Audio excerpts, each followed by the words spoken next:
भारतीय शेयर बाजार में विदेशी निवेशक अधिकतर सेक्टर्स में शेयरों की बिकवाली कर रहे हैं, लेकिन आईटी सेक्टर ऐसा है जिसमें सबसे ज़्यादा बिकवाली हुई है। बीते 2 वित्त वर्ष के दौरान विदेशी संस्थागत निवेशकों ने आईटी सेक्टर में करीब 1 लाख करोड़ रुपए की बिकवाली की है। अगर वित्त वर्ष के हिसाब से आप देखें तो 22-23 में 51,000 करोड़ की बिकवाली हुई थी और 21-22 में कुल 49,000 करोड़ रुपए की बिकवाली हुई है। वैश्विक स्तर पर बढ़ रही आर्थिक चुनौतियों की वजह से भारतीय आईटी कंपनियों के सामने कारोबार बढ़ाने की चुनौती है। इस वजह से विदेशी निवेशक इनसे परहेज कर रहे हैं। सर, अब तिमाही नतीजे भी शुरू हो रहे हैं और आपसे हम लगातार आज से लेकर आगे तक आपको तिमाही नतीजों का प्रीव्यू, नतीजे आने के बाद उनका विश्लेषण करते जाएंगे मनी सेंटर में। आज बात कर लेते हैं आईटी सेक्टर पर।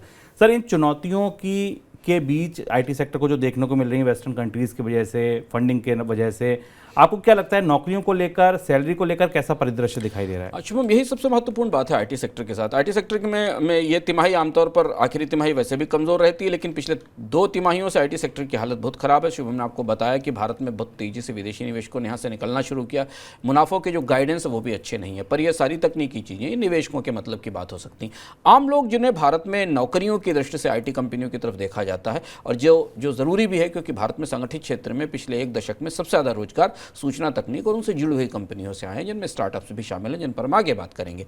ऐसा लग रहा है कि मौजूदा परिस्थिति में जिस तरीके के बैलेंस शीट पर दबाव दिख रहे हैं, उस हिसाब से पहली चीज़ तो ये कि आईटी कंपनियों में बड़ी हायरिंग होने की संभावना नहीं है, क्योंकि हम तो जॉब कट्स देख रहे हैं। भारत की सारी बड़ी आईटी कंपनियों में हमने जॉब कट्स देखे, या उनके यहाँ नौकरियों पर फ्रीज या हायरिंग पर फ्रीज आया है। दूसरी बात ये कि आमतौर पर जो वेज बिल में या वेतन में जो बढ़ोतरी की संभावना है वो 8 से 10% से ज़्यादा नहीं है। यानी इस साल आईटी कंपनियां बहुतम अधिकतम अपने कर्मचारियों को अगर बढ़ोतरी दे पाएंगी तो 8 से 10% देंगी, और ये भी वो कंपनियां होंगी जो बड़ी कंपनियां होंगी। जो मझोले आकार की छोटी कंपनियां हैं वहाँ वेतन में बढ़ोतरी की बड़ी संभावना नहीं है। ये हम अगर आईटी कंपनियों के रिजल्ट्स के, उनके प्रिंट के जो आकलन आ रहे हैं हमारे पास इस समय उपलब्ध हैं, उन्हें देखकर ऐसा अनुमान मिल रहा है। और जो पिछली तिमाही के आंकड़े हैं उन्हें भी करीब से देखा जा सकता है, क्योंकि आईटी सेक्टर के पास पिछले साल की तुलना में इस साल रेवेन्यूज़ पर भी दबाव है, अंतर्राष्ट्रीय स्तर पर अपॉर्चुनिटीज़ में भी दबाव है, और उनके निर्यात में भी कमी होने की संभावना है। तो रोजगार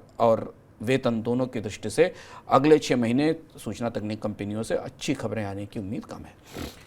आईटी सेक्टर के साथ भारतीय स्टार्टअप कंपनियों के सामने भी चुनौतियां बढ़ गई हैं।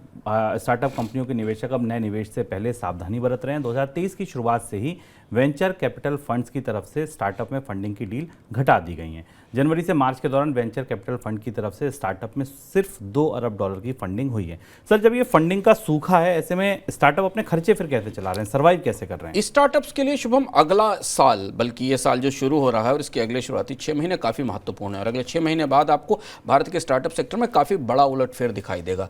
वीसी सर्किल की एक ताजी स्टडी आई जो बता रही है कि स्टार्टअप कंपनियों को चूंकि नई पूंजी नहीं मिल रही है, उनके वैल्यूएशन गिर रहे हैं, उन्हें अगले लेवल की फंडिंग नहीं मिल रही, जो हम बार बार आपको बताते रहे, इसलिए उन्होंने ह्यूज कैश बर्न किया है। कैश बर्न स्टार्टअप की ज़बान में वो पैसा है जिससे कंपनी अपने कारोबार चलाने के लिए, प्रचार के लिए, अपने ग्राहकों को बनाए रखने के लिए खर्च करती है। 2022 का 2 गुना कैश बर्न वीसी सर्किल ने पाया है। $5 बिलियन के आसपास का कैश बर्न स्टार्टअप कंपनियों ने अपने यहाँ अपने कारोबार को बनाए रखने के लिए किया है। और इसमें सबसे ज़्यादा जो चुनौती आ रही है वो ग्रॉसरी कंपनियों के पास आ रही है, जो आपके घर पर सामान, खाने पीने का सामान, ग्रॉसरी डिलीवर करती हैं। दूसरा बड़ा हिस्सा फिनटेक स्टार्टअप्स का है, जिनको काफ़ी कैश बर्न करना पड़ रहा है, क्योंकि अभी उनको रिटर्न आने शुरू नहीं हुए।